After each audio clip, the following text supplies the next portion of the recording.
الحمد للہ وکفا والصلاة والسلام علی عبادہ الذین اصطفى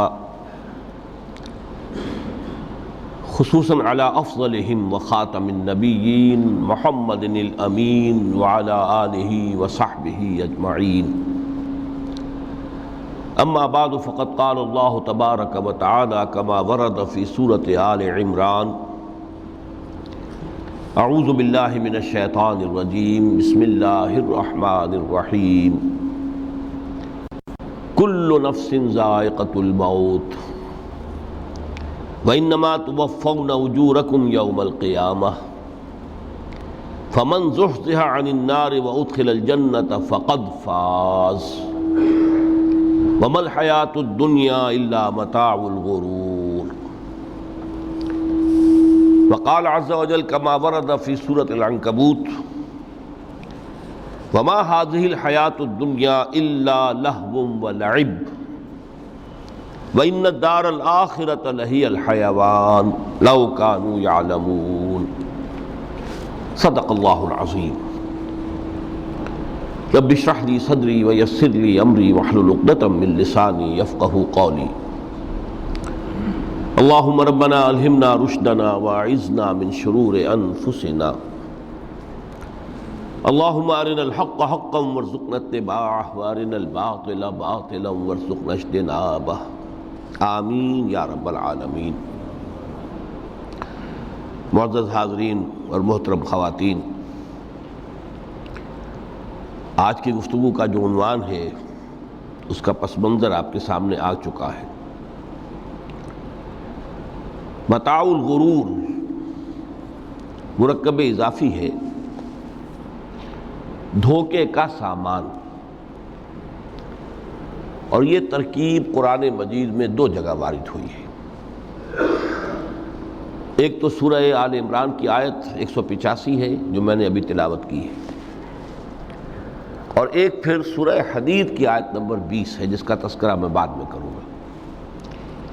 دو مقامات پر متاع الغرور، دھوکے کا سامان، اس حیات دنیاوی کو قرار دیا گیا ہے۔ وَمَا الْحَيَاةُ الدُّنْيَا إِلَّا مَتَاعُ الْغُرُورِ، یہ دنیا کی زندگی سوائے دھوکے کے سامان کے اور کچھ نہیں۔ میں نے ساتھ ہی دوسری آیت جو تلاوت کی ہے وہ سورہ عنکبوت کی آیت ہے، اس لیے کہ یہ دھوکے کا سامان کس حوالے سے ہے، کس اعتبار سے یہ دنیا کی زندگی دھوکے کا سامان بنتا ہے، وہ اس آیہ مبارکہ کے بغیر بات واضح نہیں ہوگی۔ وَمَا هَذِهِ الْحَيَاةُ الدُّنْيَا إِلَّا لَهْوٌ وَلَعِبٌ، یہ دنیا کی زندگی تو سوائے کھیل اور تماشے کے اور کچھ نہیں۔ وَإِنَّ دَارَ الْآخِرَةَ لَهِيَ الْحَيَوَانُ، اور اصل زندگی تو آخرت کی زندگی ہے۔ لو کانوا یعلمون، کاش کہ انہیں معلوم ہوتا۔ چار مقامات پر قرآن مجید میں اس دنیا کی زندگی کو لہو و لعب یا لعب و لہو سے تعبیر کیا گیا۔ دو جگہ متاع الغرور، چار جگہ لہو و لعب۔ لیکن کس اعتبار سے؟ غور طلب بات ہے۔ یہ دنیا کی زندگی اللہ نے ہمیں دی ہے، یہ کائنات اس نے بنائی ہے، اس میں اس نے ہمیں بھیجا ہے۔ ظاہر بات ہے کہ یہ تخلیق جو ہے یہ کسی کھلنڈرے کا کھیل نہیں ہے۔ ربنا ما خلقت ھذا باطلا، یہ کوئی وہم نہیں ہے، یہ حقیقت ہے، یہ واقعہ ہے، اللہ کی خلاقی کا مظہر ہے۔ پھر اس میں ہمیں، اس دنیا میں اس نے ہمیں خلافت کا مقام عطا کیا ہے۔ یہ تمام چیزیں اپنی جگہ پر ہیں جن سے یہ حیات دنیا بھی ایک بہت بڑی حقیقت بن کر سامنے آتی ہے۔ یہ نہ وہم ہے نہ گمان ہے جیسا کہ بعض فلسفیوں کا خیال ہے، حقیقت ہے، واقعہ ہے، ٹھوس ہے، محسوس ہوتی ہے، اس کا دکھ اور کرب بھی محسوس ہوتا ہے، اس کی مسرت اور خوشی بھی محسوس ہوتی ہے۔ اور پھر یہ کہ ایک ایسی شے جس کے لیے اللہ تعالیٰ نے ایک خلیفہ پیدا فرمایا، انی جاعل فی الارض خلیفہ، خلافت کا یہ تاج جو ہے حضرت آدم اور ان کی نسل کے سر پر رکھا۔ تو اس معنی میں یقیناً یہ حقائق ہیں، ان کو دھوکے کا سامان کس اعتبار سے کہا؟ اگر تو حقیقت زندگی کا تصور ہمارے سامنے واضح رہے، جس کو علامہ اقبال نے کہا ہے خوبصورتی کے ساتھ، تو اسے پیمانہ امروز و فردا سے نہ ناپ، جاوداں پہم دواں ہر دم جواں ہے زندگی۔ یہ جو اللہ کی خلاقی کا نقطہ عروج ہے انسان، کلائمیکس آف ہز کریشن، قرآن مجید میں کہا گیا خلقتہ بیدی، میں نے اسے اپنے دونوں ہاتھوں سے بنایا۔ وَلَقَدْ كَرَّمْنَا بَنِي آدَمَ وَحَمَلْنَاهُمْ فِي الْبَرِّ وَالْبَحْرِ وَرَزَقْنَاهُمْ مِنَ الطَّيِّبَاتِ وَفَضَّلْنَاهُمْ عَلَى كَثِيرٍ مِّمَّنْ خَلَقْنَا تَفْضِيلًا۔ یہ اس کی شان ہے، جس کے بارے میں دو جگہ فرمایا فَإِذَا سَوَّيْتُهُ وَنَفَخْتُ فِيهِ مِن رُوحِي، یہ روحی مرکب اضافی، خاص اللہ اپنی ذات کی طرف اس روح کو منسوب کر رہا ہے جو حضرت آدم میں پھونکی گئی۔ روحی، جب میں اس میں اپنی روح میں سے پھونک دوں، فَقَعُوا لَهُ سَاجِدِينَ، تو گر پڑنا اس کے سامنے سجدے میں۔ اور آپ کو معلوم ہے قرآن مجید میں کس شد و مت سے اور کس تکرار کے ساتھ یہ بات واضح کی گئی کہ تمام ملائکہ سجدے میں گر گئے، نو ایکسیپشن۔ فَسَجَدَ الْمَلَائِكَةُ كُلُّهُمْ أَجْمَعُونَ، تین الفاظ جو ہیں تاکید کے لیے، سجدہ کیا الملائکہ، حصر ہے، الف لام، لام حصر ہے، تمام فرشتوں نے سجدہ کیا۔ پھر کہیں تمہیں مغالطہ نہ رہ جائے کہ شاید جبرائیل نہ ہو اور بڑے نہ اسرافیل، نہیں، کلہم، سب کے سب۔ پھر مزید کہیں تمہیں شبہ نہ رہ جائے، اجمعون، سب نے سجدہ کیا۔ وہ انسان جو ہے اس کی زندگی یہ 30 35 40 50 60 70 80 برس نہیں ہے، اس کی زندگی بہت طویل ہے، بہت طویل ہے۔ میں آج اس حیات انسانی کے دو پہلو تو وہ ہیں جو اکثر لوگوں کے علم میں ہیں، حیات دنیاوی یعنی دنیا میں پیدائش سے لے کر موت تک، یہ ایک وقفہ ہے۔ پھر یہ کہ اس کے بعد حیات اخروی ہے جس کا آغاز ہو جائے گا عالم برزخ سے، پھر بعث بعد الموت ہے، پھر حیات اخروی، یہ سب جانتے ہیں۔ لیکن یہ کہ اس دنیا میں آنے سے پہلے بھی ہم ایک زندگی گزار آئے ہیں، اور بدقسمتی سے اس کا تصور بہت کم لوگوں کو حاصل ہے۔ اور عہد حاضر کے جو ریشنلسٹ قسم کے عقلیت زدہ میں کہتا ہوں انہیں، یا عقلیت گزیدہ، عقلیت سے ڈسے ہوئے لوگ، وہ ان چیزوں سے ابا کرتے ہیں، دور بھاگتے ہیں۔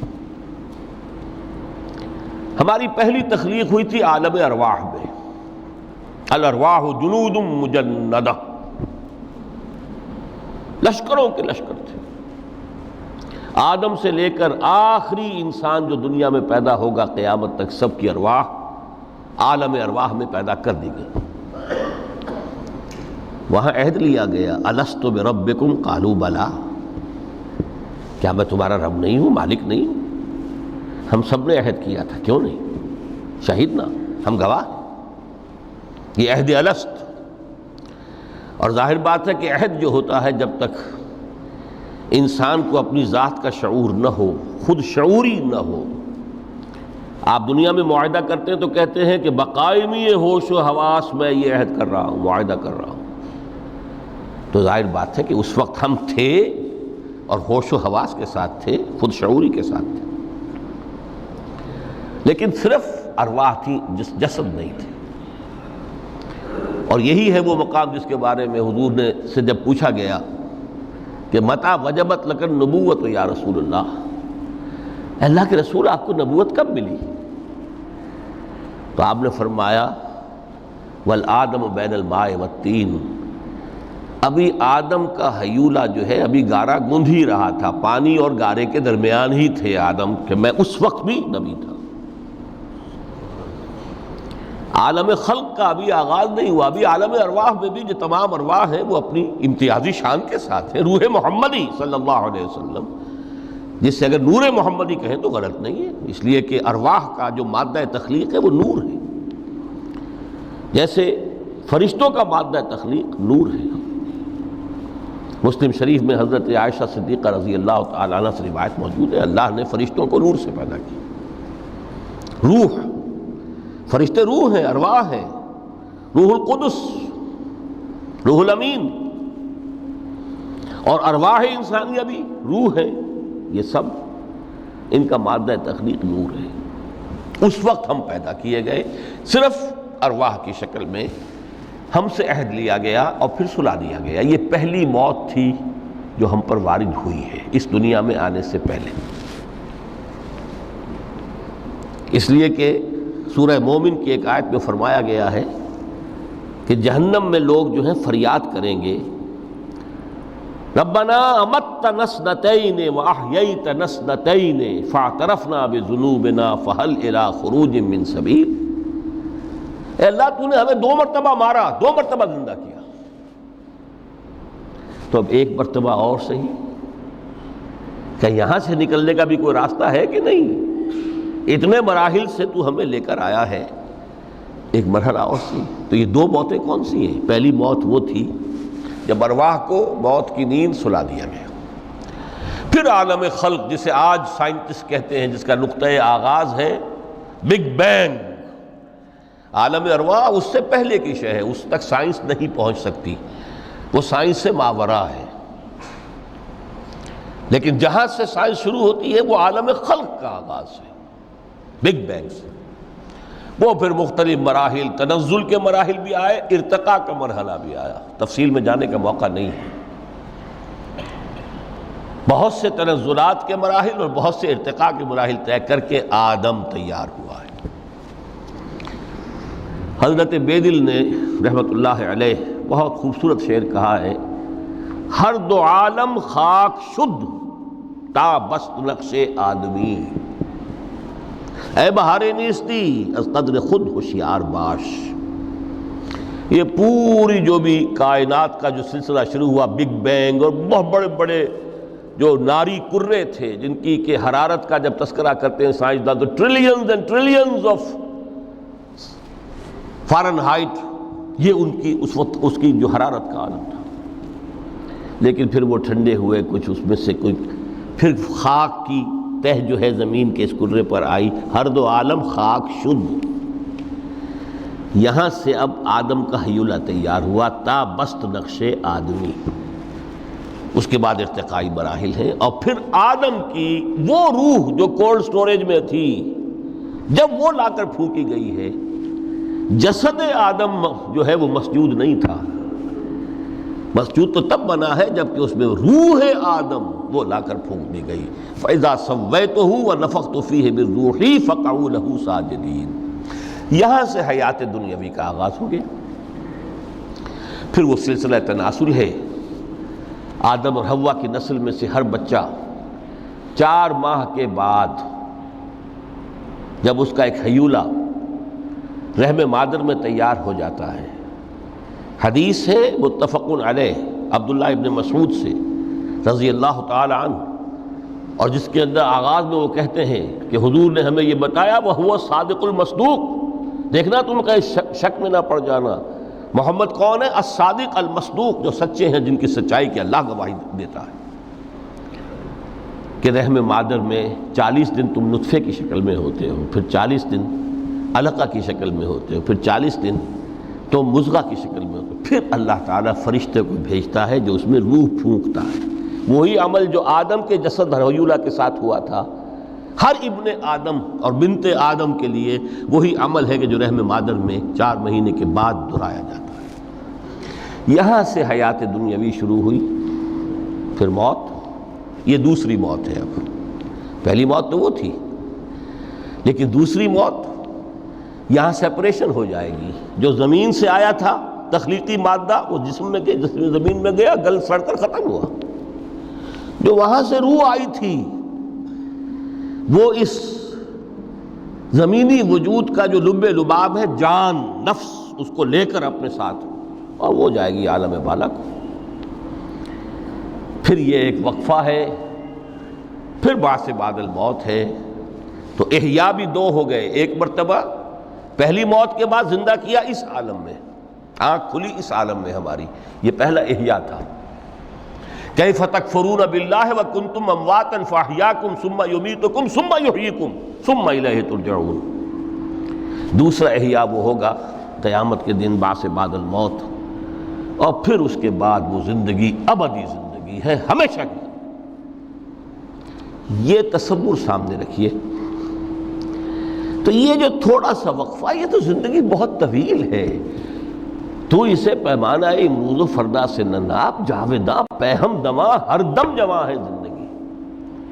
اس میں یہ وقفہ جو ہے، خلق الموت والحیات لیبلوکم ایکم احسن عملا، یہ اس جسد کے ساتھ اس روح کا اتصال، اور یہ 30 40 50 60 70 80 100 برس کی عمر، یہ ایک وقفہ ہے، یہ امتحانی وقفہ ہے، تمہیں جانچا جا رہا ہے، پرکھا جا رہا ہے۔ ایکم احسن عملا، اس کو بھی اقبال نے اسی نظم میں خوب بیان کیا ہے کہ قلزم ہستی سے تو ابھرا ہے مانند حباب، اس نیا خانے میں تیرا امتحان ہے زندگی۔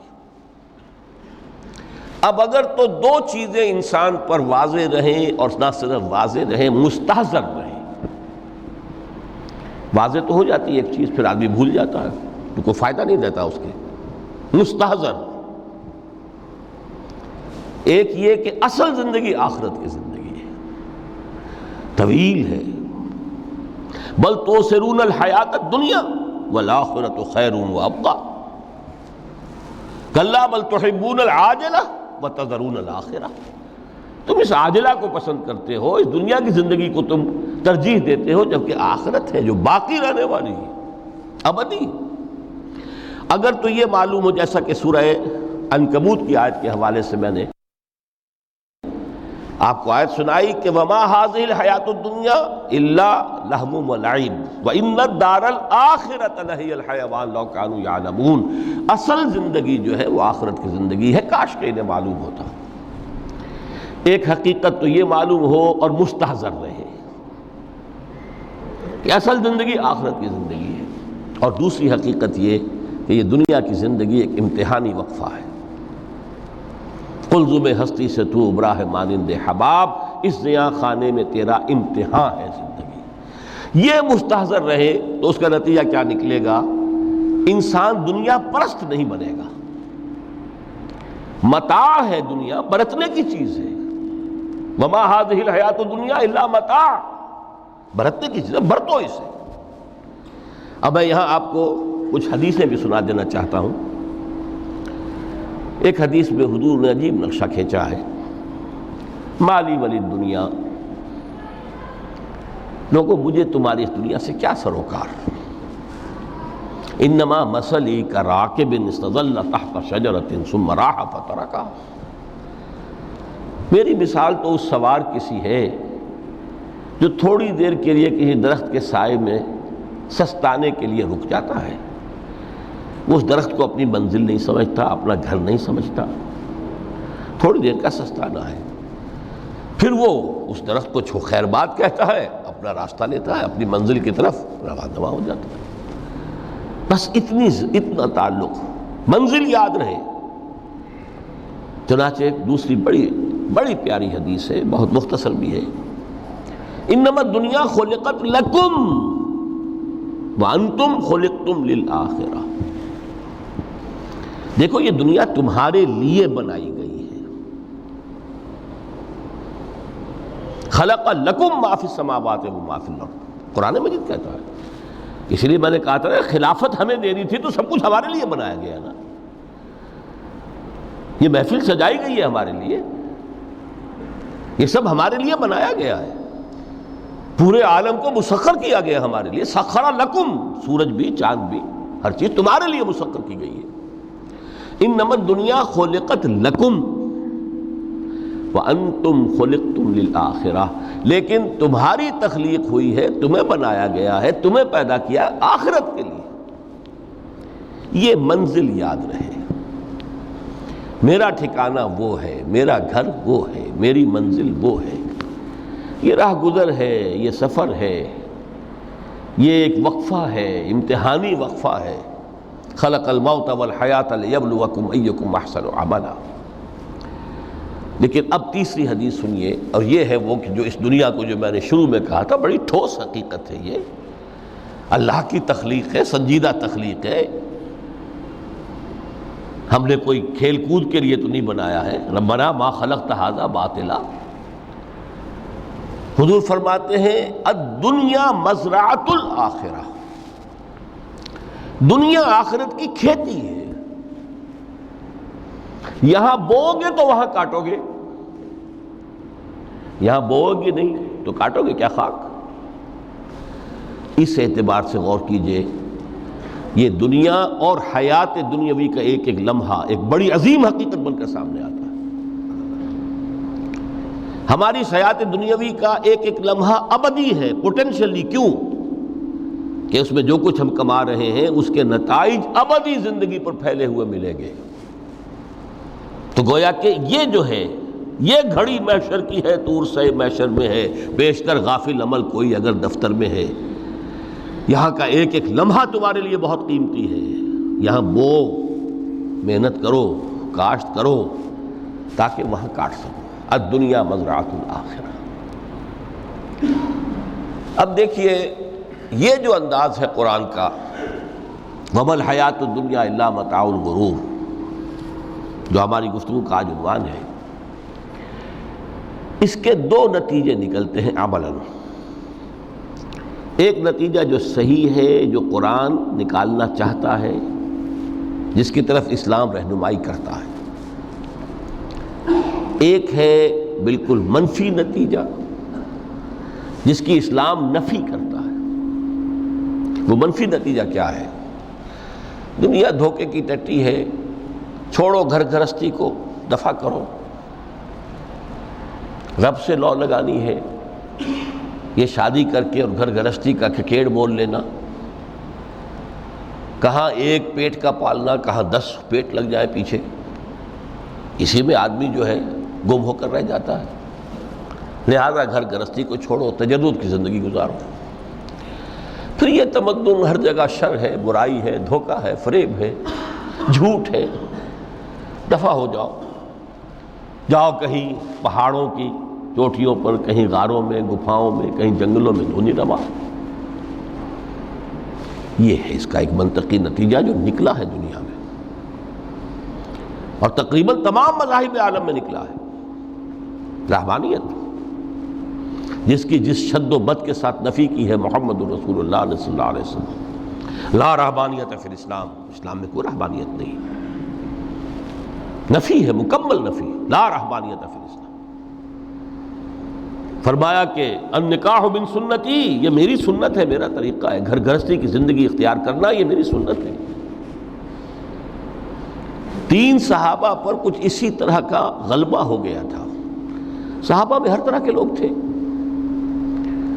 ان میں وہ لوگ بھی تھے کہ جو بڑے ریشنلسٹ تھے، عقل کے حوالے سے بات سمجھنے والے۔ حضرت عمر کو ہم کہہ سکتے ہیں کہ سر خیل تھے ان کی، رضی اللہ تعالیٰ عنہ۔ کچھ درویش منش لوگ بھی تھے، کچھ پر یہ تقویٰ کا اور درویشی کا بہت زیادہ غلبہ ہو گیا تھا، مغلوب الحال ہم انہیں کہہ سکتے ہیں۔ حضرت عبداللہ ابن عمرو بن العاص رضی اللہ تعالیٰ عنہما، ایک عجیب سائملٹینیس کنٹراسٹ ہے باپ اور بیٹے میں۔ عمرو بن العاص بہت بڑے سیاستدان، مدبر، عرب نے چوٹی کے جو 3 سیاستدان پیدا کیے ان میں سے ایک عمرو بن العاص ہے، واریر، کانکرر، سیاستدان۔ لیکن عبداللہ ابن عمرو بن العاص بالکل درویش، روزانہ روزہ ساری رات کھڑے ہیں، نہ بیوی سے کوئی سروکار، نہ کسی سے کوئی سروکار۔ حضور کو اطلاع ملی، بلا لیا، جواب طلبی ہو گئی، یا عبداللہ اولا مخبر انک تصوم الدہر وتقوم اللیل، اے عبداللہ مجھے یہ خبر دی گئی ہے تم ساری رات کھڑے رہتے ہو، روزانہ روزہ رکھتے ہو۔ کیا کہتے ہیں؟ جی حضور ایسا تو ہے۔ لا تفعل، مت کرو ہرگز۔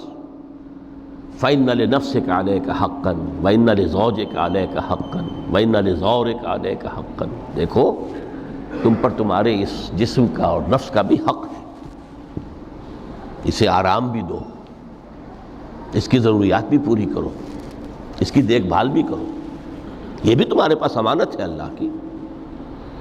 پھر تم پر تمہاری بیوی کا حق ہے۔ کسی صحابی نے دیکھا تھا حضرت عبداللہ ابن عمرو بن العاص کی بیوی کو کہ وہ بالکل جیسے کہ میلی کچیلی حالت میں تھی۔ پوچھا یہ کیا حال بنا رکھا؟ ان کا کہ آپ کے دوست کو تو کوئی غرض ہے ہی نہیں سرے سے، ظاہر بات ہے کہ مسلمان بیوی اور کس کے لیے وہ سنگھار کرے گی جب شوہر ہی کو کوئی دلچسپی نہ ہو، اس سے غرض ہی نہ ہو۔ لا تفعل، رات کو سو بھی، دیکھو مجھے میں رات کو سوتا بھی ہوں، نماز پڑھتا بھی ہوں، میں روزے رکھتا بھی ہوں، ناغے بھی کرتا ہوں۔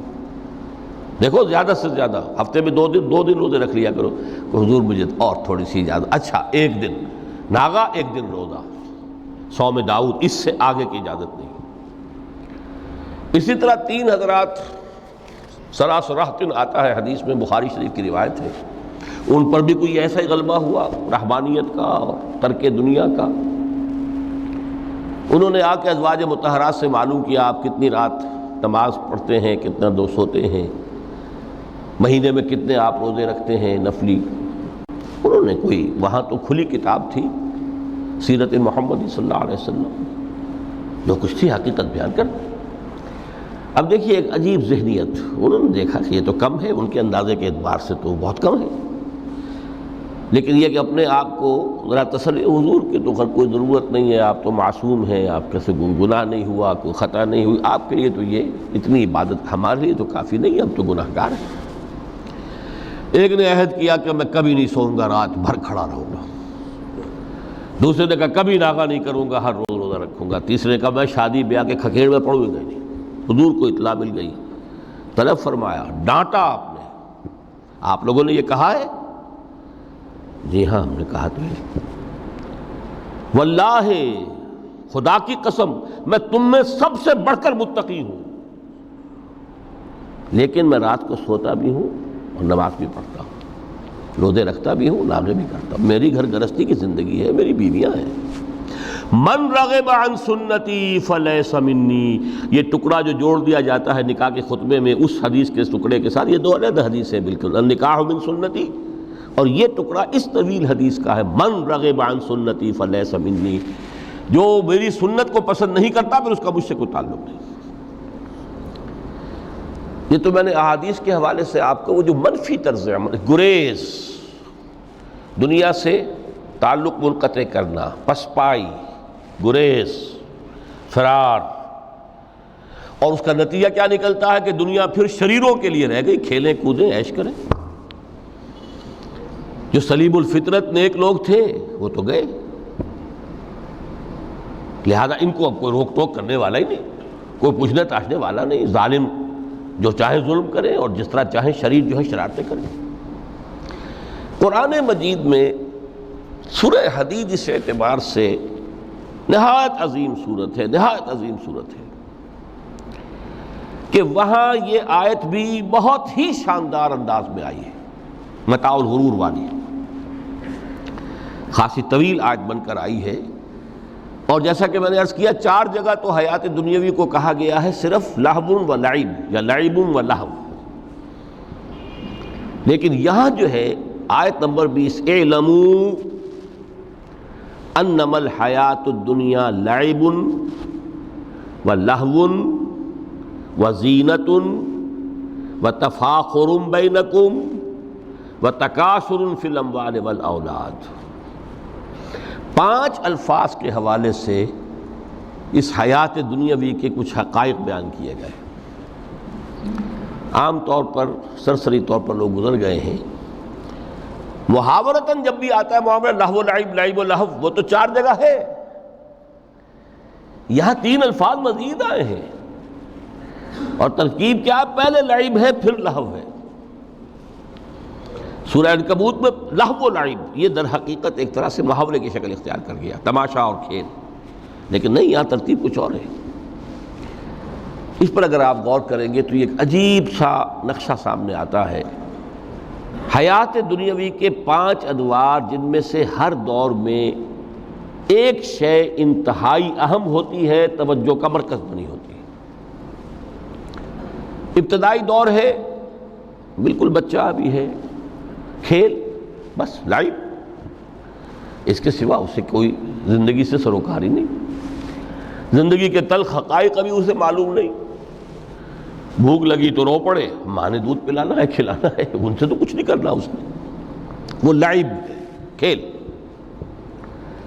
لیکن تھوڑا سا آگے چلتے ہیں، ٹین ایجر سٹیج میں جب داخل ہوتا ہے آدمی، تو اب وہ نرا کھیل، معصومانہ کھیل نہیں رہتا، اس میں تلذذ، سینشول گریٹیفیکیشن کا عنصر شامل ہو جاتا ہے۔ اب اس کا کہا لہو، اعلموا انما الحیات الدنیا لعب و لہو۔ ذرا آگے بڑھیے تو انسان پر سب سے زیادہ دھن سوار ہو جاتی ہے، بناؤ سنگھار، میرا لباس فیشن کے مطابق ہو، کہیں ایسا نہ ہو مذاق اڑے۔ اپنے لباس کے بارے میں بہت کانشیس ہوگا، اپنے ہیئر کٹ کے بارے میں بہت کانشیس ہوگا، ہر چیز کے بارے میں بہت کانشیس۔ زینت، بناؤ سنگھار، آرائش، زیبائش۔ اس سے ذرا آگے گئے، تکاثر فی الاموال والاولاد، تفاخر بینکم۔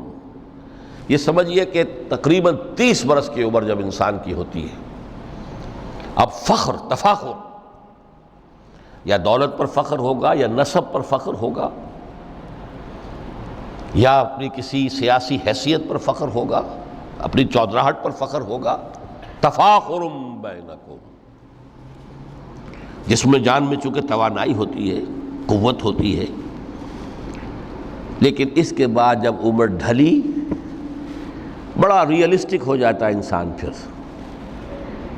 یہ جو 4تھی سٹیج تھی، اس میں تو یہ کہ مونچھ نیچی نہ ہو، چاہے سب کچھ میں اپنا خرچ کر دوں، داؤ پہ لگا دوں، لیکن مونچھ نیچی نہیں ہوگی۔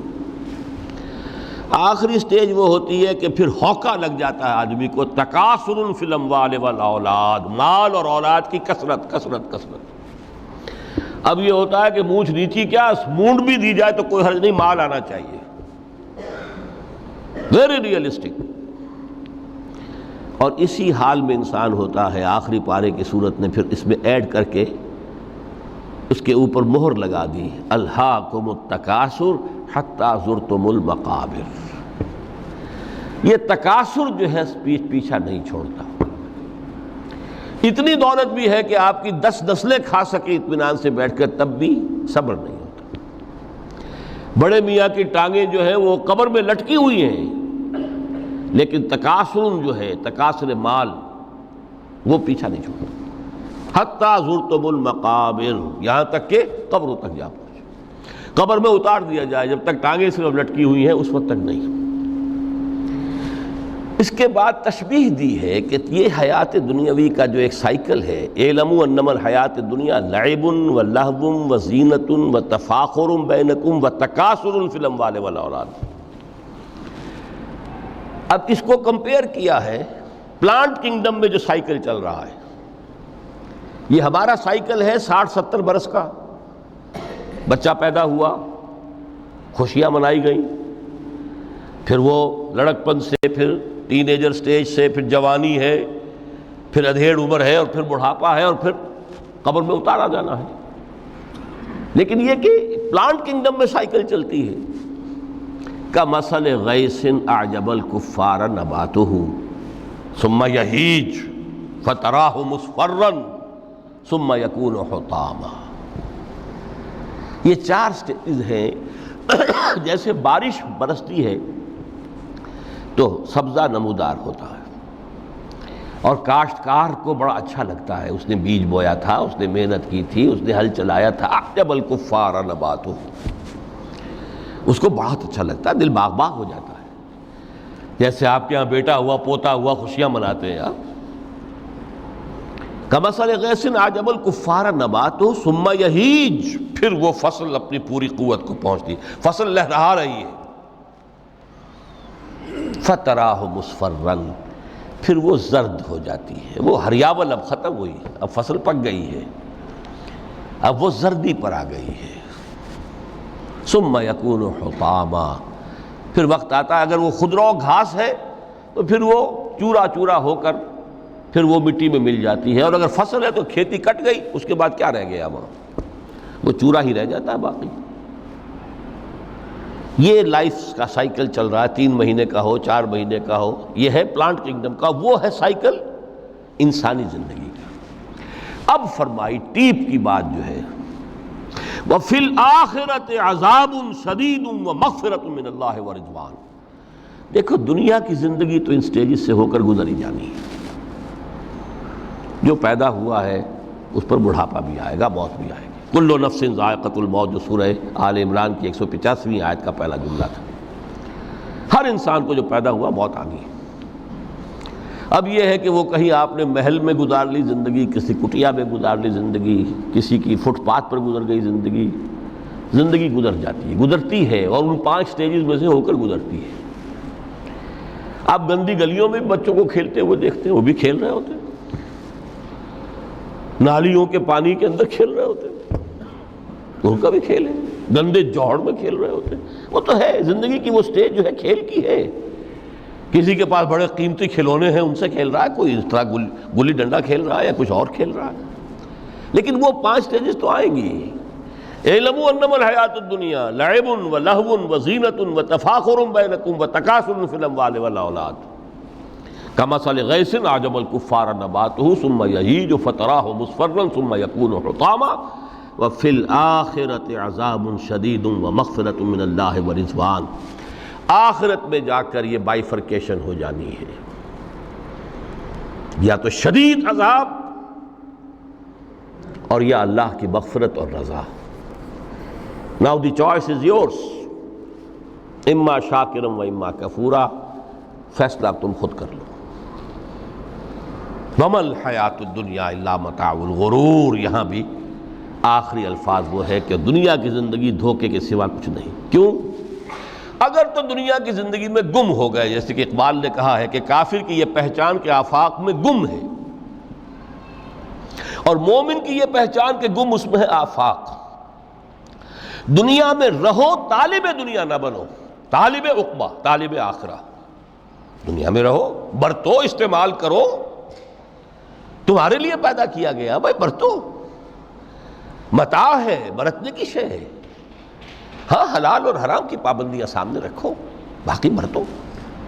مطلوب یہ نہ ہو، مقصود یہ نہ ہو، مطلوب آخرہ ہو. انما الدنیا خلقت لکم وانتم خلقتم للآخرہ.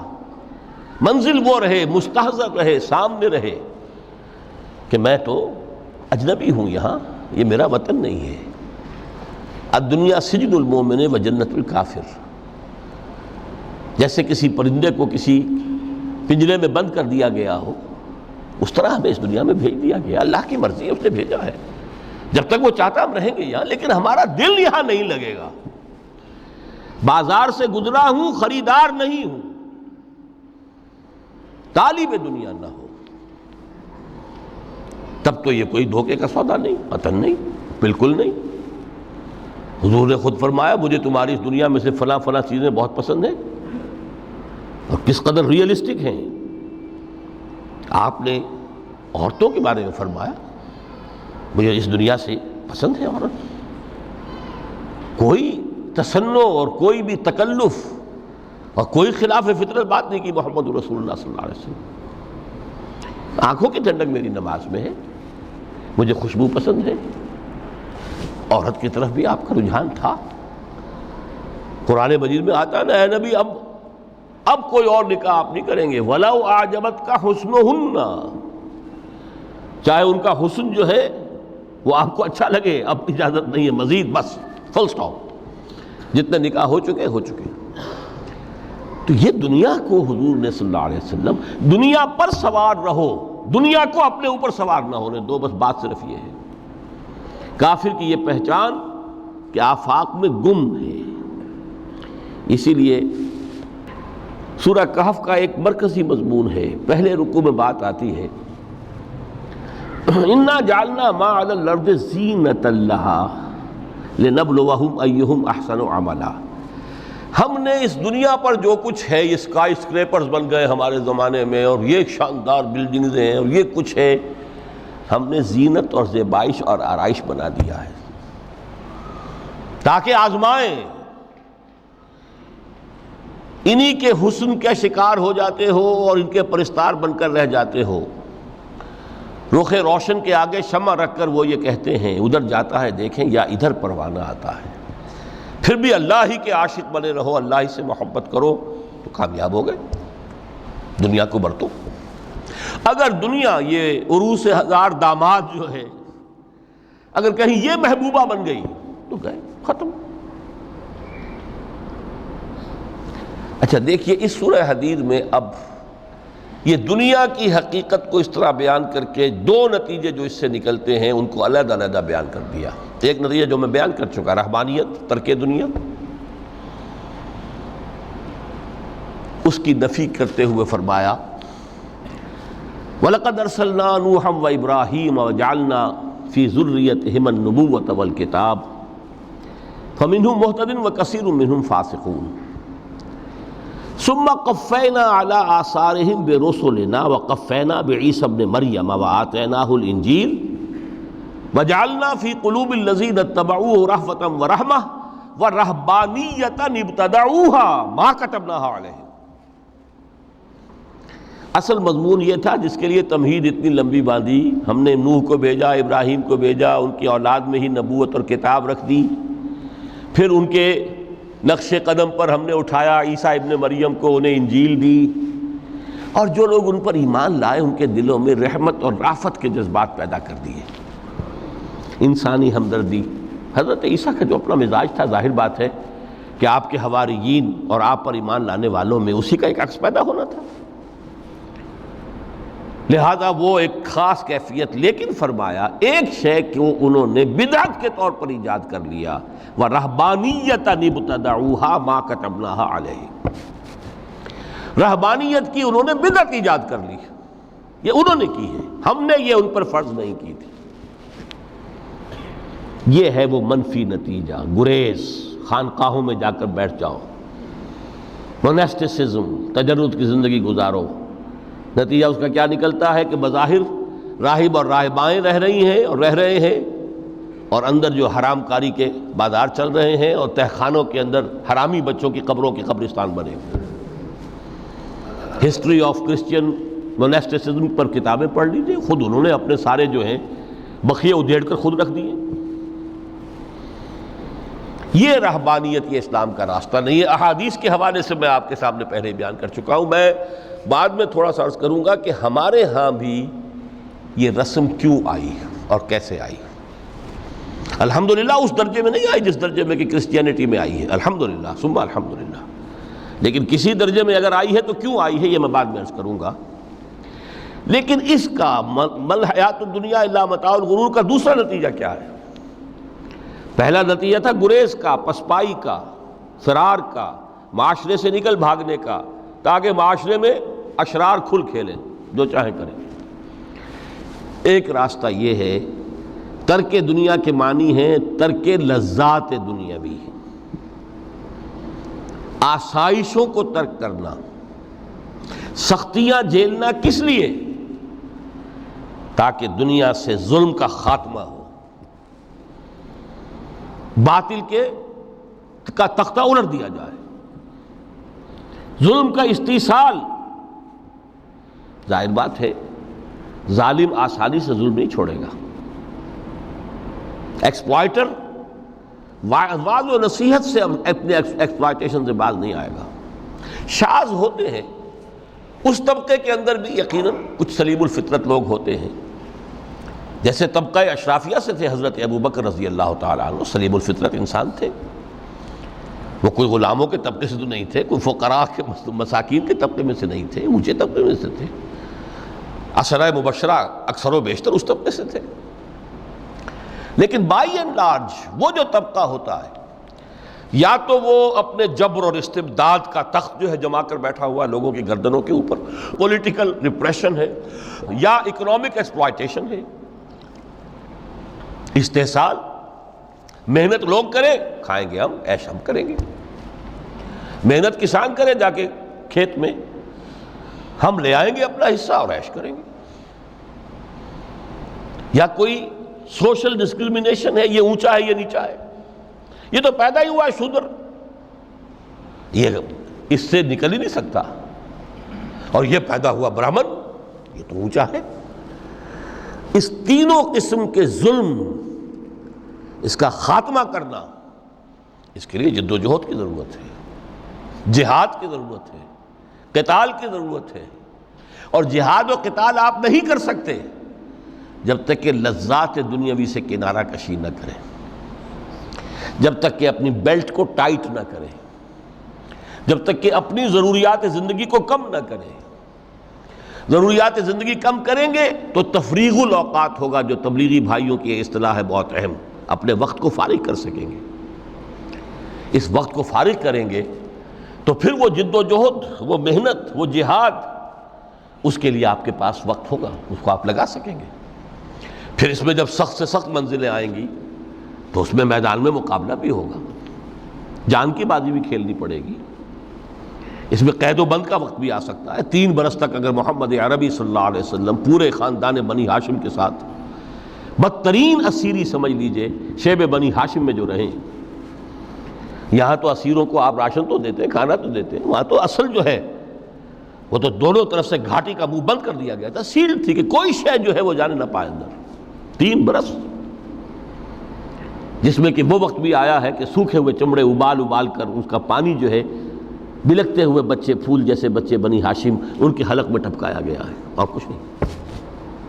کچھ تھے لوگ، حکیم بن حزام جیسے رضی اللہ تعالیٰ عنہ، بعد میں ایمان بھی لے آئے۔ حضرت خدیجہ رضی اللہ تعالیٰ عنہ کے چونکہ وہ قریبی رشتہ دار تھے، وہ پہاڑ کو کراس کر کے چوٹی پر سے اتر کر کچھ کبھی کبھی کھانے پینے کی چیز پہنچا دیتے تھے۔ یہ سارے مراحل آئیں گے۔ یہ جو ہے یہ مثبت ہے، ترک دنیا وہ نہیں۔ ترک دنیا سے مراد دنیا کی لذتوں سے، دنیا کی آسائشوں سے، ان سے آدمی اپنے آپ کو پیچھے ہٹائے، ان کو چھوڑے، ان کو ترک کرے، تاکہ اپنا وقت، اپنا مال، اپنی صلاحیتیں صرف کر سکے۔ کس کام کے لیے؟ اب اس کے لیے دیکھیے آیت نمبر 25 ہے یہ سورہ حدید کی۔ لَقَدْ أَرْسَلْنَا رُسُلَنَا بِالْبَيِّنَاتِ، ہم نے اپنے رسولوں کو بھیجا واضح چیزوں کے ساتھ۔ بینہ وہ شے جو از خود ظاہر ہو۔ آفتاب آمد، دلیل آفتاب، جب سورج طلوع ہو گیا وہ خود اپنے وجود پر دلیل ہے، اس کے لیے کسی اور اضافی دلیل کی ضرورت نہیں کہ سورج موجود ہے، وہ تو ہے، سب کو نظر آ رہا ہے۔ تو بینات سے مراد معجزے بھی ہیں، اور وہ تعلیم جو ہے بنیادی دین کی کہ جو فطرت انسانی کی جانی پہچانی ہوئی شے ہے، دونوں پر اس کا اطلاق ہو جائے گا۔ لقد ارسلنا رسلنا بالبینات وانزلنا معهم الکتاب والمیزان، اور ہم نے ان کے ساتھ کتاب اتاری، میزان اتاری۔ یہ سب کچھ کس لیے کیا؟ لیقوم الناس بالقسط، تاکہ لوگ عدل پر قائم ہوں۔ یہ ہے سول آبجیکٹو۔ یہ نہیں بس ہماری کتاب پڑھ لیا کرے، ختم قرآن ہو گیا، اللہ اللہ دعا مانگ لی، چھٹی۔ قائم کرو اس کو، وہ میزان عدل نصب کرو، ہر ایک کو وہی تل کر ملے جو اس کا حق ہے، اور ہر ایک سے وہ لیا جائے کہ جو اس کے ذمہ واجب ہے۔ اگر یہ نہیں تو بابا پھر سب کہانیاں ہیں، شریعت اور دین اور نماز اور روزہ اور حج، کوئی حیثیت ان کی نہیں۔ اچھی طرح سن لیجئے میری بات۔ قرآن مجید میں کہلوایا گیا حضور سے، قل یا اہل الکتاب لستم علی شیء حتی تقیموا التوراۃ والانجیل وما انزل الیکم من ربکم۔ اے نبی ان سے کہہ دیجئے، اے کتاب والو تمہاری کوئی حیثیت ہی نہیں، ہماری نگاہوں میں تمہارا کوئی مقام ہی نہیں جب تک کہ تم قائم نہیں کرتے تورات کو اور انجیل کو اور جو کچھ کے نازل کیا گیا تمہاری طرف تمہارے رب کی طرف سے. قائم کرو، پھر آؤ ہم سے بات کرو، ہم سے دعا کرو، ورنہ دفع ہو جاؤ. Nothing doing. They don't care for you. لستم على شيء حتى تقيموا التوراة والإنجيل وما أنزل إليكم من ربكم.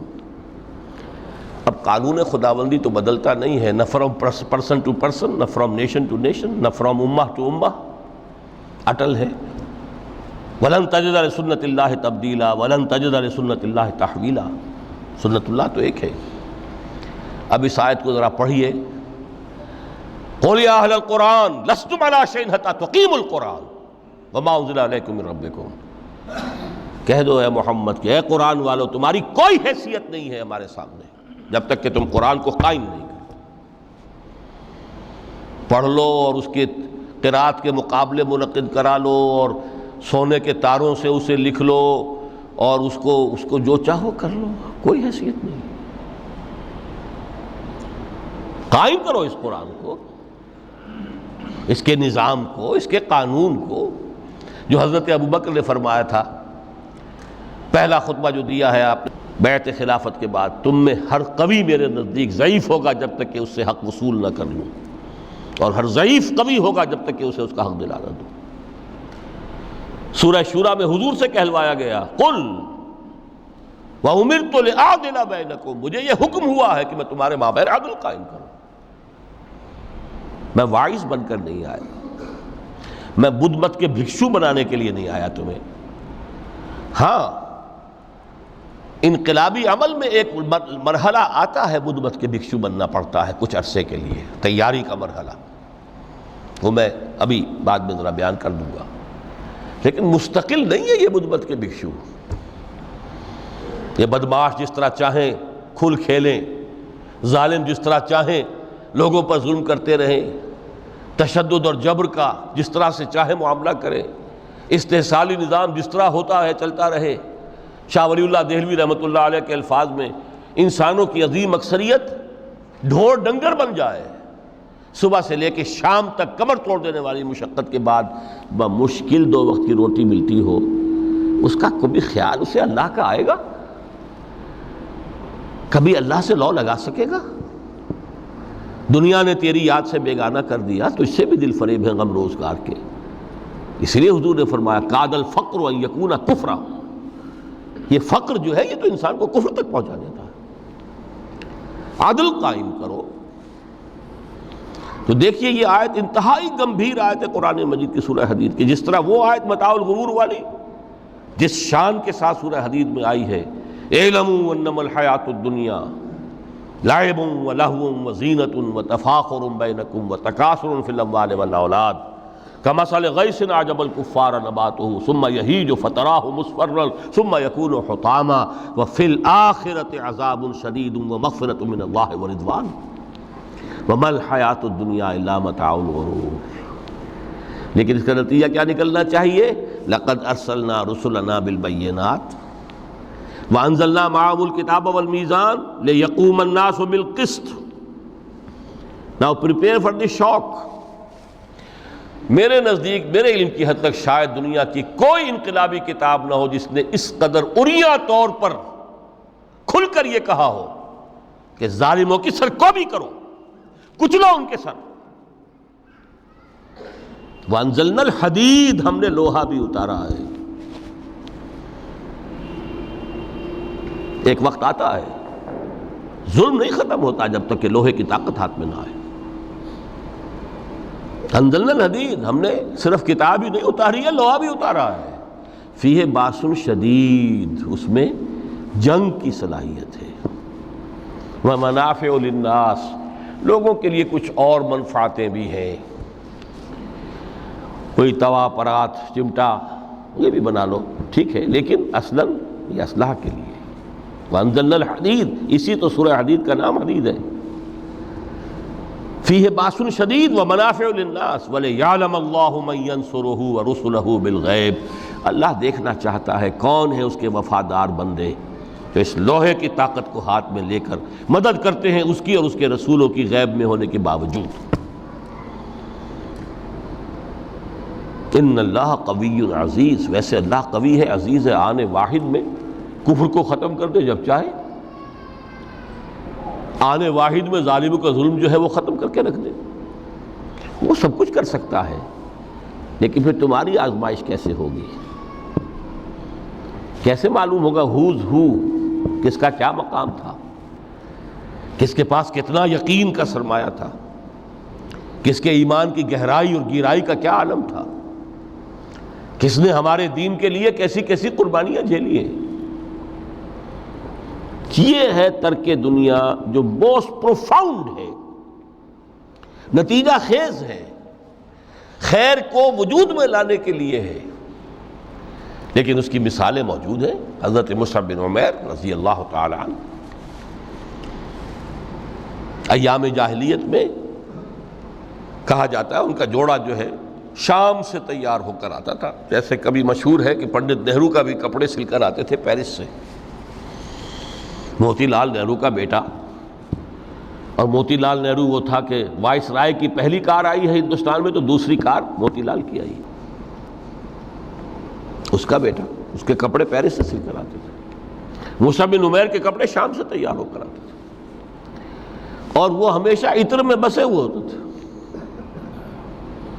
جہاں سے گزر گئے معلوم ہوا کہ پوری گلی جو ہے وہ مہک اٹھی، معلوم ہو جائے کہ مصعب گزرا ہے یہاں سے۔ ایمان لائے محمد رسول اللہ پر صلی اللہ علیہ وسلم، باپ فوت ہو چکا تھا، اس کی چھوڑی ہوئی دولت تھی، ماں تھی، لیکن وہ خاندان کا نظام، چچا تھا سربراہ، وہ بدترین کافر۔ اس نے پہلے سمجھایا ہوگا 100 طریقے آزما کے، پھر آخری بار اس نے آزمایا کہ جس دولت کے اوپر تم عیش کر رہے ہو یہ تمہارے مشرک باپ کی دولت ہے، نکل جاؤ گھر سے۔ انہوں نے سمجھا تھا جیسے سورہ صافات میں آتا ہے فَأَرَادُوا بِهِ كَيْدًا فَجَعَلْنَاهُمُ الْأَسْفَلِينَ، انہوں نے حضرت ابراہیم کے بارے میں سمجھا تھا جب دیکھیں گے کہ آگ تیار ہو رہی ہے اور یہ اس میں مجھے ڈال دیں گے تو سب یہ نشہ حرن ہو جائے گا، یہ توحید وحید سب ہوا ہو جائے گی۔ لیکن ہوا کیا؟ بے خطر کود پڑا آتش نمرود میں عشق، عقل ہے محو تماشائے لب بام۔ اس نے تو یہ دھمکی دی تھی کہ دن میں تارے نظر آ جائیں گے مصعب کو، ناز و نام میں پلا ہوا انسان، اسے کہہ دیا جا نکل جاؤ گھر سے۔ اٹھ کر چلنے لگے، اس کا تیش جو ہے اور اچھا یہ کپڑے بھی اسی مشرک باپ کے ہیں، اتارو ان سب کو۔ مادر زاد برہنہ ہو کر گھر سے نکلے، مادر زاد۔ پھر وہی ہے کہ جن کے نام قرائے فال بنام من دیوانہ زدند، جب بیعت عقبہ اولیٰ ہوئی ہے، لوگوں نے کہا کہ ہمیں کوئی مقری دیجئے قرآن پڑھانے والا جو ہمیں قرآن پڑھائے۔ حضور نے فرمایا جاؤ مصعب۔ وہ مصعب وہاں جا کر مدینے میں المقری بن گئے، جا المقری، وہ آ رہا پڑھانے والا۔ اور 1 سال کی محنت، دعوت اور تبلیغ اور قرآن کے پڑھانے کے نتیجے میں اگلے سال 75 افراد لا کر حضور کی جھولی میں ڈال دی۔ یہ مصعب ہے۔ شہادت ہوئی ہے غزوہ بدر میں۔ ایک مرتبہ اس سے پہلے کا واقعہ بھی ہے کہ حضور مسجد میں تشریف فرما تھے، سامنے سے حضرت مصعب گزرے، ایک پھٹا ہوا سا کمبل جسم کے گرد لپیٹا ہوا تھا، حضور کی آنکھوں میں آنسو آ گئے۔ از کجا تاب کجا، یہ دیوانہ جو ہے اللہ کا اور رسول کا اور دین کا کہاں سے کہاں پہنچا ہے۔ غزوہ احد میں علم ان کے ہاتھ میں ہے، جس ہاتھ میں علم ہے وار پڑا، کٹ گیا، دوسرے سے پکڑا، اس کو بھی کٹ گیا، پھر دونوں جتنے بچ گئے تھے حصے ان سے سنبھالا، پھر شہید ہو گئے۔ جسم پر صرف ایک چادر تھی، اوپر سے جسم ننگا تھا، صرف ستر کے لیے چادر۔ دفن کرنے لگے تو مسئلہ ہی پیش آ گیا کہ چونکہ شہید کے تو کفن جو ہے اس کا اپنا جو بھی لباس پہنا ہو شہادت کے وقت، حضور سے کہا گیا کہ حضور مصعب کی چادر تو اتنی چھوٹی ہے کہ سر ڈھانپتے ہیں تو پیر کھل جاتے ہیں، پیر ڈھانپتے ہیں تو سر کھل جاتا ہے۔ فرمایا سر کو چادر سے ڈھانپ دو اور پیروں پر اذخر گھاس لا کر ڈال دو، یہ آخری لباس نصیب ہوا ہے۔ یہ ترک دنیا ہے۔ ترک دنیا بئی معنی مثبت عمل کے لیے، جہاد کے لیے، قتال کے لیے، اللہ کی راہ میں جد و جہد کے لیے اپنے معاشی معاملے کو پیچھے رکھنا، کم کرنا، کم سے کم تر کرتے چلے جانا، اور زیادہ سے زیادہ وقت، زیادہ سے زیادہ مال، زیادہ سے زیادہ صلاحیت نکالتے چلے آنا دین کی جد و جہد کے لیے۔ یہ ہے در حقیقت کہ جو ترک دنیا ہے پروفاؤنڈ، نتیجہ خیز ظلم کے استئصال کے لیے، حق کا بول بالا کرنے کے لیے، عدل کے نظام کو برپا کرنے کے لیے یہ جد و جہد کی جائے، یہ ہے مثبت نتیجہ کہ جس کی طرف قرآن ہمیں لانا چاہتا ہے۔ ورنہ آج اقبال نے جو کہا کہ اسی قرآن میں ہے اب ترک جہاں کی تعلیم، جس نے مومن کو بنایا مہو پرویں کا امیر۔ ہمارے ہاں بھی وہ خانقاہی نظام آیا، اگرچہ اس درجے نہیں آیا، یہ واقعہ ہے۔ کرسچن منسٹسزم نے جس طرح کی شکلیں اختیار کی تھی وہ ہمارے یہاں نہیں آیا، اللہ کا فضل ہے، اللہ کا شکر ہے، لیکن آیا ضرور ہے۔ وہ چیزیں مراقبے ہیں، ذکر ہیں، اشغال ہیں، پھر یہ کہ اس کے لیے یہ لطائف ہیں، جہاں حضور نے نہیں سکھایا کہ 5 لطائف ہیں، 6 لطائف ہیں، ہر ایک کی کوئی روشنی علیحدہ ہے، کوئی نیلی ہے، کوئی پیلی ہے، ٹھیک ہے، ہوگی، میں یہ نہیں کہتا کہ نہیں ہے۔ آکلٹ سائنسز کی اپنی ایک حقیقت ہے، لیکن ہمیں اس سے روک دیا گیا۔ یہ چیزیں ہمارے ہاں کیوں آئی ہیں؟ یہ ہے اصل میں کچھ لوگ جو اس پورے تصوف کے سلسلے کو کہہ دیتے ہیں کہ یہ ہے ہی خلاف اسلام اور یہ غلط ہے اور یہ بالکل ایک نیا دین ہے۔ نہیں، یہ بات نہیں، پوری ہمدردی کے ساتھ سمجھنا چاہیے کہ یہ کیوں آیا۔ دیکھیے، اصل جو سلوک محمدی تھا صلی اللہ علیہ وسلم، جو تصوف محمدی تھا، وہ تو یہ تھا جہاد، دعوت، جہاد، دین کا غلبہ، تن من دھن لگا دو، اسی میں ترک دنیا بھی آ گیا۔ اس لیے فرمایا لا رہبانیت فی الاسلام الا جہاد فی سبیل اللہ، اسلام کی رہبانیت یہی جہاد فی سبیل اللہ ہے۔ آخر لذتیں چھوڑنی پڑتی ہیں نا، گھروں کی آسائشیں چھوڑیں گے تبھی تو جائیں گے، میدان میں آئیں گے۔ اس حوالے سے جب خلافت راشدہ کا نظام ختم ہوا اور اب ایک ملوکیت کے دور کا آغاز ہو گیا، 3-4 اٹیمپٹس ہوئی ہیں اس کو ٹھیک کرنے کی۔ حضرت حسین ابن علی رضی اللہ تعالیٰ عنہ میدان میں آئے، شہید ہو گئے، دنیاوی اعتبار سے ناکام ہو گئے۔ عبداللہ ابن زبیر آئے رضی اللہ تعالیٰ عنہ، کچھ تھوڑی سی کامیابی ہوئی، سسٹین نہیں کر سکے، وہ بھی شہید کر دیے گئے۔ پھر حضرت زید آئے، پھر نفس زکیہ آئے، کوئی کوشش کامیاب نہیں ہوئی۔ اس نتیجے پر پہنچ گئے کہ یہ تو اب جو حکومت کی چھت ہے یہ تو ہے، اس کو تو اب ہم نہیں ہٹا سکتے۔ جب حکومت کو چھت کو نہیں ہٹا سکتے تو اب جہاد اور قتال کا راستہ تو بند ہو گیا ہے، تو مسلمان نا کلمہ گو ہے، چاہے خود فاسق و فاجر بھی ہوں، لیکن نافذ تو شریعت کے احکام کر رہے ہیں۔ اس حوالے سے ہاتھ بندھ گئے۔ اس وقت پھر یہ ہے کہ جو تزکیہ نفس کے لیے یہ طریقے اختیار کیے گئے، شارٹ آف جہاد فی سبیل اللہ، شارٹ آف قتال فی سبیل اللہ۔ یوں سمجھیے کہ اگر کوئی درخت جو ہے یہاں پر آپ اس کو اگائیں تو چھت تک تو وہ جائے گا، لیکن چھت کے اوپر چھت کو پھاڑ تو نہیں سکتا نا، وہ پھر مڑ جائے گا۔ یہ ڈیفلیکشن ہوئی ہے ہمارے ہاں، جس سے کہ یہ خانقاہی نظام وجود میں آیا۔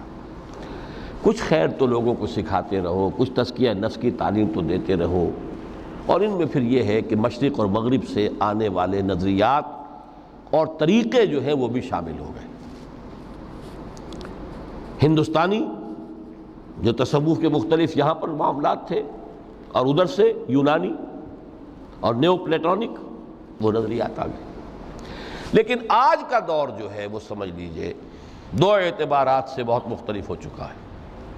اب پھر ضرورت ہے سلوک محمدی کی صلی اللہ علیہ وسلم۔ کیوں؟ اگرچہ حکومت مسلمانوں کی ہے لیکن اسلامی قانون نافذ نہیں ہے۔ اس وقت یہ تھا کہ حکومت مسلمانوں کی تھی، اگرچہ وہ اس معنی میں آئیڈیل اسلامی حکومت نہیں تھی کہ امرہم شورا بینہم، مسلمانوں نے منتخب کیا ہوتا، نہیں، وہ ایک موروثی نظام چل پڑا، ایک قبیلے کی عصبیت جو ہے وہ اس کی پشت پناہ بن گئی، ایک نظام چل رہا ہے، لیکن قانون اسلام کا نافذ تھا، قاضی تھے، مفتی تھے، فیصلے وہی ہو رہے تھے۔ آج یہ کہ اگرچہ حکومت مسلمانوں کی ہے، قانون جو ہے قرآن کا نافذ نہیں ہے۔ اور نمبر دو، آج انسان کا جو سوشل کانشسنس ہے، اجتماعی شعور، وہ ترقی کر کے اس سطح تک پہنچ چکا ہے کہ ہر شہری کو حق حاصل ہے کہ نظام کو بدلنے کی کوشش کرے۔ پہلے یہ ہوتا تھا کہ آپ نظام کی اصلاح کرنے کے لیے کھڑے ہوئے تو سمجھتے تھے کہ یہ حکومت کو ختم کرنا چاہتے ہیں، یہ باغی ہے۔ حضرت حسین کو باغی کہا گیا رضی اللہ تعالیٰ عنہ۔ اب باغی جو ہے واجب القتل ہے، اسی لیے تو آخر کلمہ گو تھے وہ جنہوں نے شہید کیا حضرت حسین کو رضی اللہ تعالیٰ عنہ۔ اس وقت تک یہ کانسیپٹ تھا ہی نہیں کہ اسٹیٹ علیحدہ شے ہے، گورنمنٹ علیحدہ شے ہے۔ We are against the government, not against the state. آج تصور جو ہے بالکل کلیئر کٹ ہو گیا ہے، ہم وفادار ہیں ریاست پاکستان کے، حکومت پاکستان کے نہیں۔ حکومت پاکستان کو بدلنا ہمارا حق ہے، اور اس بدلنے کے دو طریقے ہیں، یا ایک انتخابات کا ذریعہ ہے یا پھر ایجیٹیشن کا ذریعہ ہے، بشرطے کہ ایجیٹیشن پیسفل ہو، توڑ پھوڑ نہ ہو، کسی کی جان اور مال اور پراپرٹی کو کوئی نقصان نہ پہنچایا جائے، خود مرنے کو تیار ہو جائے، گولیاں چلیں، جیلوں میں جائیں، ایجیٹیٹ کریں، اگر جیلیں بھر جائیں گی، اگر گولیاں مار مار کر جو ہے فوج ایک وقت میں آ کر کہہ دے گی، جیسے کہ بھٹو کے زمانے میں کہہ دیا تھا، جبکہ اس نے کہا تھا کہ میری کرسی بہت مضبوط ہے، لیکن جب بریگیڈیئر محمد اشرف گوندل ہی ٹک دی لیڈ، پھر 3 اور آگے بریگیڈیئر ان کے ساتھ مل گئے، we are going to shoot no more, go and have a political settlement. اپنی قوم کے اوپر کہاں تک ہم گولیاں برسائیں گے؟ Who are they? They are our kith and kin, we are not an occupation army. Jallianwala Bagh میں اگر 5000 مر گئے یا جتنے بھی مرے تھے، جنرل ڈائر کو کائے کا دکھ؟ وہ ہندو تھے یا مسلمان تھے یا سکھ تھے؟ ہندوستانی تھے۔ لیکن یہاں تو جن کو ہم مار رہے ہیں وہ کون ہیں؟ پاکستانی ہے۔ ہو سکتا ہے جو گولی چلا رہا ہے اسی کا کوئی بھانجا بھتیجا جو ہے اس موب کے اندر موجود ہو سامنے۔ یہ راستے دونوں اس وقت کھلے ہوئے ہیں۔ الیکشن کا پروسیس جو بھی لوگ سمجھتے ہیں کہ اس کے ذریعے سے یا سمجھتے رہے ہیں، آج تو میں سمجھتا ہوں کہ وقت آ چکا ہے کہ تقریباً اس پر کنسنسس ہو چکا ہے کہ الیکشن کے ذریعے سے نظام نہیں بدل سکتا۔ چہرے بدل جائیں گے، ہاتھ بدل جائیں گے، اس لیے کہ جو بھی پولیٹیکو سوشو اکنامک سسٹم ہے، بہتر سے بہتر الیکشن بھی ہوگا تو وہی ریفلیکٹ کرے گا۔ جاگیردار ہے تو 80% جاگیردار ہی بیٹھے ہوں گے آپ کی نیشنل اسمبلی میں، تو وہ زمینداری اور جاگیرداری جو ہے اس کو ختم ہونے دیں گے۔ ایجیٹیشن کا راستہ ہے، لیکن یہ کہ وہ ایجیٹیشن کرنے کے لیے پہلے میدان میں وہ لوگ آئیں جو اپنی ذات پر اپنے گھر میں دین نافذ کر چکے ہوں، اپنی معاش کو پاک کر چکے ہوں، اپنی معاشرت کو درست کر چکے ہوں۔ یہ دو کام اگر نہیں کیے تو بہتر ہے گھر میں بیٹھے رہیں، باہر نہ نکلیں، دین کا نام نہ لیں، وہ دین کو بدنام کریں گے۔ یہ مرحلہ طے کر لیں اور پھر ایک بنیان مرصوص بن کر، نہیں عن المنکر بالید۔ جب تک طاقت کافی نہیں ہے اس وقت تک دعوت ہے، تبلیغ ہے، خوشامد ہے۔ وَلْتَكُن مِّنكُمْ أُمَّةٌ يَدْعُونَ إِلَى الْخَيْرِ وَيَأْمُرُونَ بِالْمَعْرُوفِ وَيَنْهَوْنَ عَنِ الْمُنكَرِ وَأُولَٰئِكَ هُمُ الْمُفْلِحُونَ۔ یہ سب زبان سے ہوگا، ہاتھ سے نہیں۔ جب طاقت کافی ہوگی تو اب ہاتھ سے ہو۔ اب ہم یہ کام نہیں چلنے دیں گے، اب یہ بینک نہیں چلیں گے، گھیراؤ کریں گے، نہیں چلنے دیں گے۔ یہ اخبارات میں جو فحاشی کے سمجھیے کہ وہ رنگین صفحات نہیں نکلنے دیں گے، پکیٹنگ ہو جائے گی۔ کئی دن تک کراچی میں جنگ کا گھیراؤ کیا گیا تھا MQM کی طرف سے، اور صرف یہ بات تھی کہ ہماری خبریں صحیح شائع نہیں کر رہا ہے۔ جب نہیں نکلنے دیا گیا جنگ، اس کے بعد صورت یہ ہو گئی کہ الطاف صاحب کو چھینک بھی آتی تھی تو پہلے صفحے پہ لکھا ہوتا تھا۔ لیکن کریں نا، میدان میں آئے نا لوگ، یہ ہے اصل میں وہ تصوف کہ جو اب بالکل سلوک محمدی صلی اللہ علیہ وسلم کا جو اصل سلوک تھا وہ تصوف تھا، وہ ترک دنیا، مالی ولی دنیا، انما مثلی کراکب استظل تحت شجرۃ ثم راح فترکھا، اس کے ضمن میں فرمایا گیا ہے۔ سورہ توبہ کی میں آیت نمبر 24 آپ کو سنا، فرمایا قل ان کان آباؤکم وابناؤکم واخوانکم وازواجکم وعشیرتکم واموال اقترفتموها وتجارۃ تخشون کسادها ومساکن ترضونها احب الیکم من اللہ ورسولہ وجہاد فی سبیلہ فتربصوا حتی یاتی اللہ بامرہ واللہ لا یہدی القوم الفاسقین۔ اے نبی ان سے کہہ دیجئے، لوگو اگر تمہیں اپنے باپ اور اپنے بیٹے اور اپنے بھائی اور اپنی بیویاں یا بیویوں کے لیے شوہر اور اپنے رشتہ دار اور وہ مال جو تم نے بڑی محنت سے جمع کیے ہیں اور وہ کاروبار جن کی کساد کا تمہیں اندیشہ رہتا ہے کہیں مندہ نہ ہو جائے، اور وہ بلڈنگیں، وہ حویلیاں، وہ کوٹھیاں جو تمہیں بڑی پسند ہیں، بہت چاؤ سے بنائی ہیں، ڈیکوریٹ کی ہیں، ڈیکوریشن پیسز کہاں کہاں سے لا کر ڈرائنگ روم میں رکھے ہیں، اگر یہ 8 چیزیں محبوب تر ہیں اللہ سے اور اس کے رسول سے اور اس کی راہ میں جہاد سے، فتربصوا، تو جاؤ انتظار کرو، دفع ہو جاؤ، بیٹھو ادھر، حتی یاتی اللہ بامرہ، یہاں تک کہ اللہ اپنا فیصلہ سنا دے، واللہ لا یہدی القوم الفاسقین، اللہ ایسے فاسقوں کو ہدایت نہیں دیتا۔ یہ ہے ترک دنیا۔ یہ ساری محبتیں جو ہیں، جیسے علامہ اقبال نے کہا، یہ مال و دولت دنیا، یہ رشتہ و پیوند، بتان وہم و گما لا الہ الا اللہ۔ مال و دولت دنیا کی 3 چیزیں لے لی، وہ مال جو تم نے جمع کیے، ایسیٹس تمہارے، وہ کاروبار جن کا کہ تمہیں اندیشہ ہوتا ہے کہ کساد نہ ہو جائے، اور وہ تمہاری بلڈنگیں، حویلیاں جو تمہیں بڑی محبوب ہیں، مال و اسباب دنیا، اور رشتہ و پیوند 5 گنوا دیے، باپ، بیٹا، بھائی، زوج یا زوجہ اور رشتہ دار۔ اگر یہ محبوب تر ہیں اللہ سے، اس کے رسول سے، اس کی راہ میں جہاد سے، تو جاؤ دفع ہو جاؤ، فتربصوا، گو اینڈ ویٹ، یہاں تک کہ اللہ اپنا فیصلہ سنا دے۔ اللہ ایسے یہ فاسق جو ہیں ان کو زبردستی ہدایت نہیں دیتا، اللہ کا قاعدہ ہی نہیں، ہدایت اس کو دیتا ہے جو طالب ہدایت ہو۔ تو متاع الغرور اس معنی میں کہ دنیا کی کوئی شے اور اس کی محبت ہمارے راستے میں بیڑی بن کر ہمارے پاؤں میں نہ پڑ جائے، اس راستے سے، دعوت دین اور اقامت دین کی جد و جہد سے، اگر یہ ہے تو یہ متاع الغرور ہے، دھوکہ ہے، فریب ہے۔ اگر یہ نہیں ہے، اس راستے پر آپ چل رہے ہیں، تو دنیا برتنے کی چیز ہے، استعمال کرو، دنیا ہی تو کھیتی ہے، یہی محنت کرو گے نا، اسی دنیا میں کوشش کرو گے، جہاد کرو گے، اسی دنیا میں دعوت اور تبلیغ کا کام کرو گے، یہی کھیتی ہے جس کی فصل تمہیں کاٹنی ہے جا کر قیامت میں۔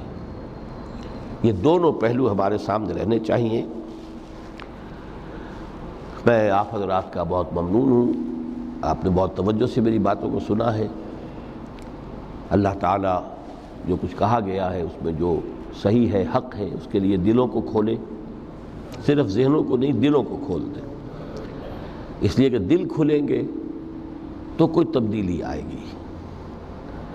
مولانا منظور نعمانی صاحب نے ایک دفعہ لکھا تھا بڑا پیارا جملہ کہ اصل تبدیلی دل کی تبدیلی ہوتی ہے۔ دماغ تو کرائے کا وکیل ہے، دلیلیں فراہم کر دیتا ہے، دل نے ادھر کا فیصلہ کیا، دماغ نے اسی کے لیے دلیلیں دے دی، دل ادھر جانا چاہتا ہے، دماغ اس کے لیے دلیلیں دے دے گا۔ وکیل وہی ہے، مدعی نے کر لیا تو اس کے حق میں دلائل کے انبار ہیں، اور اگر اسی مقدمے میں کہیں مدعا علیہ نے اس وکیل کو کر لیا ہوتا تو اس کے حق میں دلائل۔ تو اللہ تعالیٰ دلوں کو کھولے اور اس متاع الغرور کے پھندوں سے ہمیں نکل کر اصل محبت اللہ سے اور اس کی راہ میں جہاد سے، اور اصل مطلوب و مقصود زندگی آخرت کی، اس کی ہمیں توفیق عطا فرمائے۔ اقول قولی ھذا واستغفر اللہ لی ولکم ولسائر المسلمین والمسلمات۔